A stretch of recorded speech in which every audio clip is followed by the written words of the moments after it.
How we doing, guys? Good. Jerry last night called that loss a significant loss. Do you consider it a significant loss?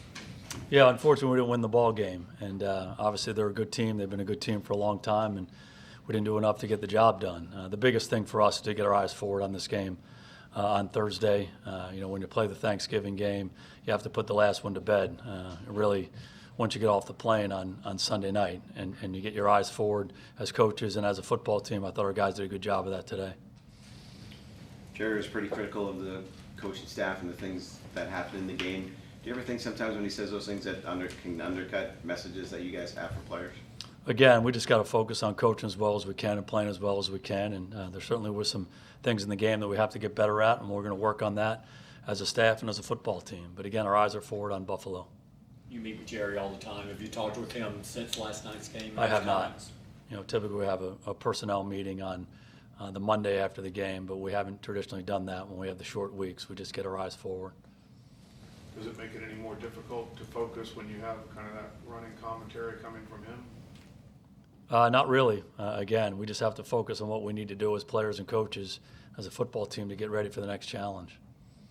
You said there are things you guys need to do better. What are some of those things that you put your immediate focus on for this game? Yeah, the big play in the game was the block punt early on that gave them favorable field position. Then we threw the interception that gave them favorable field position as well. So that gave them 10 points or opportunities for 10 points early on in the ball game.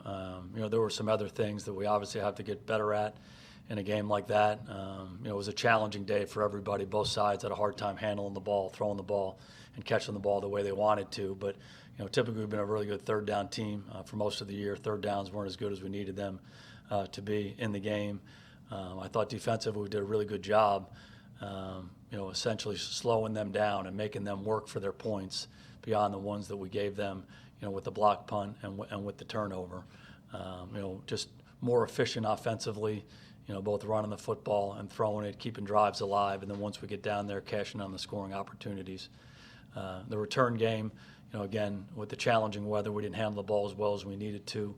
And so, we got one ball that came out that we got to about the 30-yard line, one that came out that got to the 18-yard line, and then one at the end. I think we started at the minus 11 or so. I might be wrong on that number. But, so we just have to try to handle the ball better in those situations.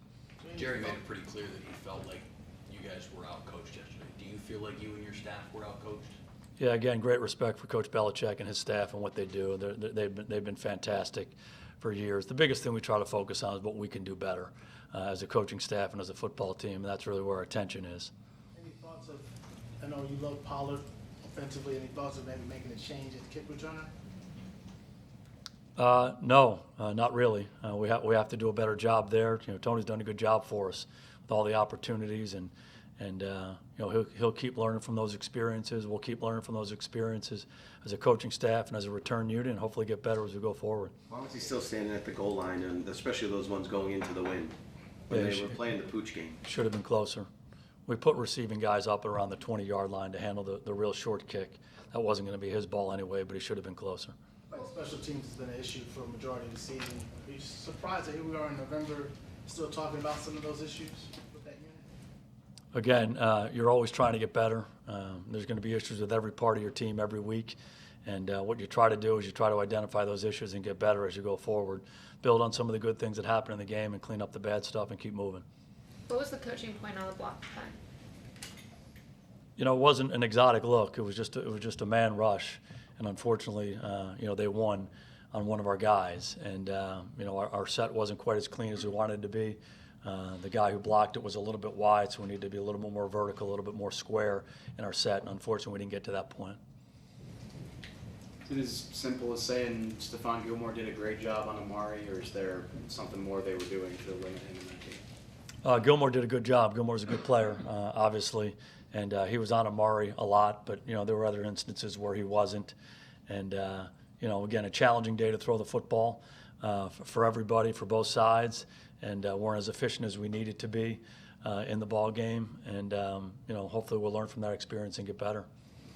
The conditions were there for both teams, and you knew it was going to be bad, but it was so harsh. Did it compromise anything you'd hoped to do offensively going into the game that once you got into it, you just couldn't get to because of the way it was swirling and. Yeah, again, we both were dealing with the elements, and in a game like that, oftentimes the things that you want to do strategically become secondary to the things that you can execute in those conditions. There's a lot of ideas that you have, but you simply can't get it done because of how the ball feels in your hand or the wind or whatever those things are. But again, that's equal for both sides. Both teams have to deal with it, and somehow, some way, you got to execute and get the job done. Dak said after the game, he goes, that was on me that I didn't wear the gloves from the beginning. I needed that for the accuracy. Did y'all have that conversation before the game? He's messed around with the gloves in practice before, and you have to ask him specifically about that. But my understanding was at times he really felt good with the gloves, and other times he didn't feel like he had quite the touch he wanted to have. I just felt like early on in the ball game he was having a hard time just simply gripping the ball, and so he went to it, and I thought it was a good thing. I thought he threw the ball better as the game wore on. You've coached these Thanksgiving games after wins and losses, when you have very little wiggle room and you're coming off it with a bad taste in your mouth. Is there any different way that you have to try to focus your team forward? Really it's the same message. It's the same message if you win the game or lose the game. The biggest thing is get your eyes forward. That one's done. And, as a coaching staff, you really just have to put it aside and get your sights set on the next opponent. And you really have to live like Monday is Wednesday. And, as a coaching staff, make sure you prepare the players as well as you can. The players have to come in with that same mindset and mentality. There can't be a 24-hour hangover, right? You have to get into the next opponent immediately, or else you kind of waste a day. And so tomorrow is going to be a Thursday for us, getting ready for this game, the third down stuff, the 2-minute, all that stuff that happens on Thursday. We have to have our attention on that. The first and second down day is over with. So the biggest thing is making sure your attention's forward. Our guys did a good job of that today. We asked you after the game about the fourth down when you decided to kick the field goal. Do you have a conversation with Kellen before you even get there to say, this is 4-down territory, between first and second down, whatever? What are those conversations like? Were you discussing it, or were you just focused on getting the points there regardless after you get down to the 11? Yeah, we're trying to score a touchdown there, obviously, and you're always talking about how you're going to do that. I don't think it's a good idea to constantly interject on the guy who's calling the play. You want to pick your spots, in those situations. If it were a more favorable fourth down situation, it would be a situation where we probably would go for it. But 4th and 7 in that situation against that defense down in that part of the field is pretty challenging. So, we had a play called on 3rd down that had an opportunity to score in the end zone, had an underneath option, had another option that we could have worked to, and unfortunately it just didn't work out for us. Dak had to get flushed out of the pocket. So, you always have that understanding that, that can be a territory that you would go for it on 4th down to keep the touchdown opportunity alive for you if it's manageable enough. If he knows that it is that possibility, though, before he's calling, does he look at different plays or different scenarios to think, I have 2 plays here if I know we're going to go for it on 3rd down, on 4th down? Yeah, again, I just think that the 3rd down call has to be one where you have different options. And you have an option to go ahead and score a touchdown, make a 1st down, and the ball can go underneath and keep the ball moving. And unfortunately, we weren't able to execute that play, and we got into a 4th and 7 situation. We made that decision.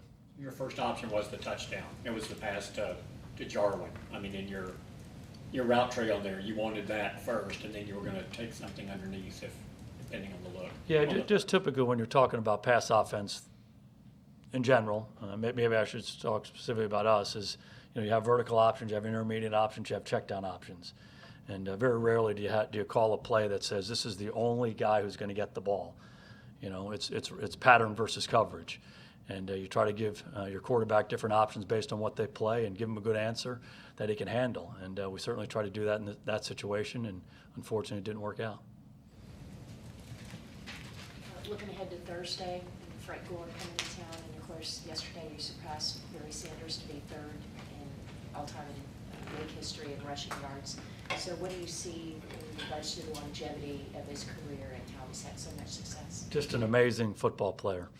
And, we've gone against him a number of different times through the years and just have the utmost respect for him. He's been doing it for a long, long time. And that's one of those positions where you don't see a guy have that kind of longevity. And not only the longevity, but the production.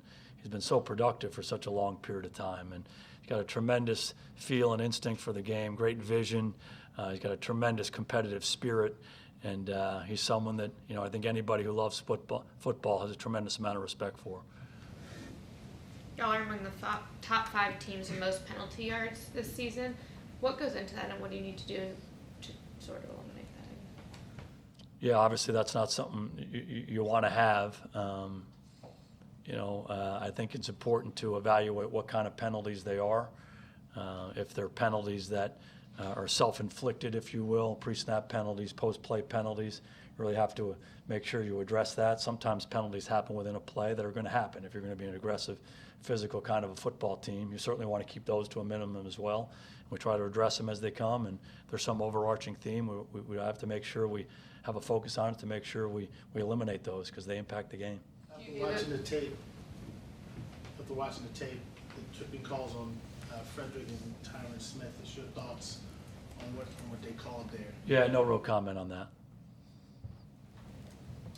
The long list of injuries you've been managing for most of the season, how's that changed on a short week with guys like Zach, Tyron, Lyle, Amari, you name it? Yeah, you just got to sort it out and figure it out. And the game's on Thursday, and we got to get our guys ready to go play for it.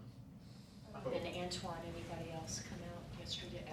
Jeff Heath, of course, with some plays, but anybody else come out? Yeah, Antoine and Jeff Heath were the ones, and Leighton's situation we're still evaluating as we go. Coach, your team has yet to beat a team with a winning record this year. How do you think you can overcome that this Thursday against the Bills? Yeah, I just think the biggest thing is you focus on ourselves and what we need to do to play better. And you learn from your experiences, you build on the good stuff, and you clean up the bad stuff and keep growing as a team as the season goes on. You said to the guys on the radio today that you don't have the win probability numbers and analytic numbers with you during the game. Why don't you have someone that you can figure out that stuff during the game and have that ready to go? Yeah, just not something that we think is best for our team. Do you believe in the analytics and all those kinds of things? Absolutely. There's certainly some analysis that goes into our sport that can be very beneficial for us in our preparation and understanding where our team is and how to handle different situations. It's more in the framework and the preparation leading up to, that's where the analytics come into play, not, you don't want to be sitting there during the game and saying, how do you balance this play, whether or not it should be called? Yeah, again, that's just our approach. Different people have different approaches. Leighton had the headset on yesterday. What went into that decision? Just to stay involved in the game. He wants to hear the calls and help in any way that he can. Is Ben back with you guys? Coach Bloom, was he back with you guys this week? He was not in today. Will he be in tomorrow, do you anticipate? We'll see. Thank you. Okay, thanks, guys. Thanks, Jason. Thanks, Thank you. Coach.